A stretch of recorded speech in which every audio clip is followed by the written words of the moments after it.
স্কুলের ড্রেস পরে আছি, কেবল ওপর থেকে বোরখা পরে আছি, এতে কি সমস্যা? ম্যাম, আমরা প্রত্যেক স্কুলের নিয়ম হলো সকলেই স্কুলের ড্রেস পরে আসতে হবে। তোমার ড্রেস তো আমরা দেখতে পাচ্ছি না, তুমি কি বুড়িদের মধ্যে পরে এসছো? ম্যাম, আমরা প্রত্যেকে সরকারি স্কুলে পড়ি। সরকারের পক্ষ থেকে আমাদের প্রত্যেকের জন্য স্বাধীনতা দেওয়া আছে। আমরা প্রত্যেকের ড্রেস সহ বোরখা পরে আসতে পারি। আর তাছাড়া বোরখা আমাদের নৈতিক প্রাপ্য। আমাকে নৈতিক জ্ঞান শেখাতে হবে না, যা বলেছি তাই করো, অন্যথায় ক্লাস থেকে বার করে দেওয়া হবে। আপনি যদি নিয়মের বিপরীত কাজ করেন তাহলে আমরাও আপনার কথা অমান্য করতে বাধ্য হব। আমি কি এখানে নিয়মের বিপরীত কথা বললাম? আমি বললাম তোমরা স্কুলে বোরখা পরে আসতে পারবে না। ম্যাম, বোরখা আমাদের অর্থাৎ কেবল মুসলমানদের জন্য নয়, বরং সমস্ত নারীদের জন্য তার সম্মান ও সৌন্দর্য রক্ষার উত্তম একটা মাধ্যম। কেন, অন্য কোনো কাপড়ে কি সম্মান রক্ষা হয় না? অবশ্যই হয়, কিন্তু বোরখার মাধ্যমে সম্মান রক্ষা এবং বিনা বোরখার সম্মান রক্ষার মধ্যে একটা বড় পার্থক্য আছে। তাছাড়া বর্তমান সময়ে অর্ধনগ্ন পোশাককেই সমাজ বেশি প্রাধান্য দেয়। এটাকেই তারা ফ্যাশন বলে মনে করে।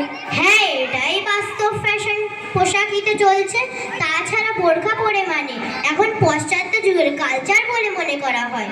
যখন আপনারা মডার্ন ড্রেস পরেন অথবা কোনো নারী যখন নিজেকে প্রদর্শিত করার উদ্দেশ্য খোলামেলা ড্রেস পরে, তার দিকে বাচ্চা থেকে বুড়ো পর্যন্ত প্রত্যেকেই লালসার দৃষ্টিতে দেখে এবং বেশ কিছুক্ষণ তাকিয়ে থাকে। আপনারা তখন আরও একটু কোমর দুলিয়ে মাথার চুল ঠিক করতে করতে হাঁটতে থাকেন এবং ভাবেন যে এরা আমার সম্মান করছে, কিন্তু এটা সম্মান নয়, বরং সে আপনার দিকে কুদৃষ্টিতে দেখছে। আর ঠিক সেই সময় যখন কোনো বোরখা পরা নারী সেখান দিয়ে অতিবাহিত হয়, নৌজওয়ানরা তার দিকে চোখ তুলে তাকায় না। তারা জানে এরা সমাজের সম্মানীয় মহিলা, এদের দিকে কুদৃষ্টিতে তাকালে আমাদের পাপ হবে, এরা সম্মানযোগ্য। এটাই হলো পার্থক্য। অর্থাৎ একটা রাস্তা চলার ব্যক্তির অন্তরেও বোরখার সম্মান ও মর্যাদা আছে। কিন্তু বর্তমান সময়ে বোরখা পরা নারীদেরকে তো সমাজে সব থেকে নিম্ন পর্যায়ে মনে করা হয় এবং তাদের দেখে সকলেই ঘৃণার দৃষ্টিতে দেখে, তাদের দেখে সকলেই ঠাট্টা বিদ্রুপ করে। আসলে ম্যাম, এটা বোঝার বিষয় আছে। আপনারা ছোটবেলায় গল্প পড়েছেন, শিয়াল যখন আঙ্গুর গাছ দেখে এবং তাতে সুন্দর আঙ্গুর ফলা দেখে তার জিভ দিয়ে পানি টপকাতে থাকে এবং সে শত চেষ্টা করেও কোনো মতে আঙ্গুর ফল পাতে পারে না। অবশেষে কি বলে? হ্যাঁ, আমরাও পড়েছি, শিয়াল বলে আঙ্গুর ফল টক এবং সেখান থেকে চলে যায়। এটা আমরা বলতে চাচ্ছি, আমাদের সমাজে কিছু শিক্ষিত বলল আছে যারা নিজেদেরকে বড় শিক্ষিত মনে করে নিজেদের চাহিদা অনুসারে কিছু পাচ্ছে না।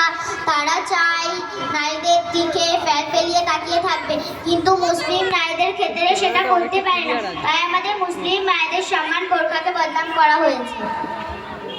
ম্যাম, আপনারা কি কখনো দেখেছেন কোনো বোরখা পরা নারী অসামাজিক কোনো কাজ করেছে, তারা অসভ্যমূলক কাজে লিপ্ত হয়েছে?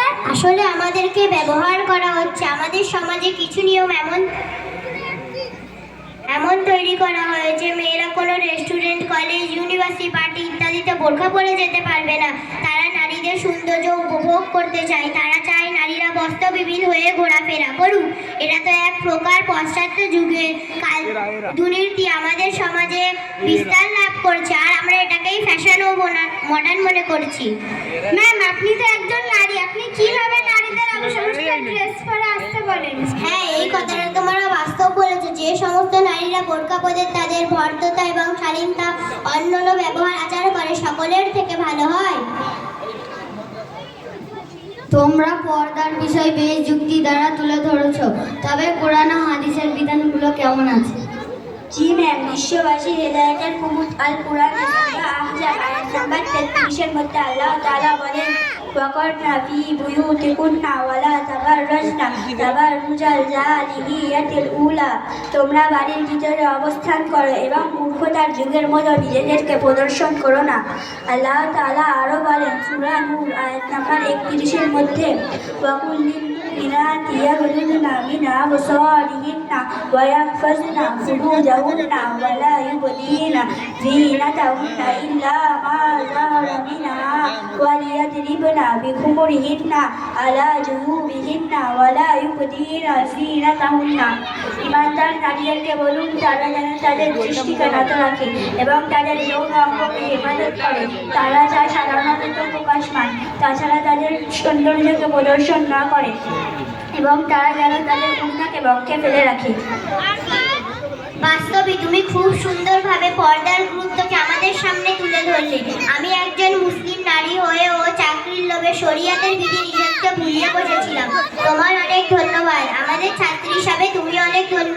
তবে আজকে একটা প্রশ্ন এলো, ওইসব বিষয় তোমরা কোথা থেকে শিখেছো? আমরা এইসব দিনিয়াত মক্তব থেকে শিখেছি, কিন্তু এখানে নয়ের উদ্যমীদের পড়ার ব্যবস্থাপনা নেই। যদি আপনারা আমাদের গার্জেনদের কাছে আবেদন করেন তাহলে ওনারা ব্যবস্থাপনা করতে পারেন। সম্মানীয় এলাকাবাসী, আপনাদের কাছে আমাদের অনুরোধ, বিয়ে শাদী, কোরবানির গরু কেনা ইত্যাদি না করে মুসলিম নারীদের জন্য দিন শেখার জন্য মহিলা বক্তব্যের ব্যবস্থা করুন। তাহলে আমাদের সমাজে ইসলামের আদর্শে গড়ে উঠবে এবং আমাদের মুসলিম নারীদের মধ্যে মেকআপ করে বেপর্দা হয়ে বিয়েতে এবং বিভিন্ন প্রোগ্রামে যাওয়া কমে যাবে এবং মেকআপ খরচা, ড্রেসিং খরচা, ম্যাচিং খরচা সবই কমে যাবে। একটা সুন্দর সুষ্ঠু পরিবেশ গড়ে উঠবে ইনশাআল্লাহ।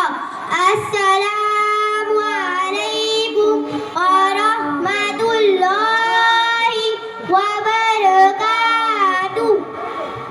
ওয়া আলাইকুম আসসালাম ওয়া রাহমাতুল্লাহি ওয়া বারাকাতুহু। মাশাআল্লাহ, জাযাকুমুল্লাহ।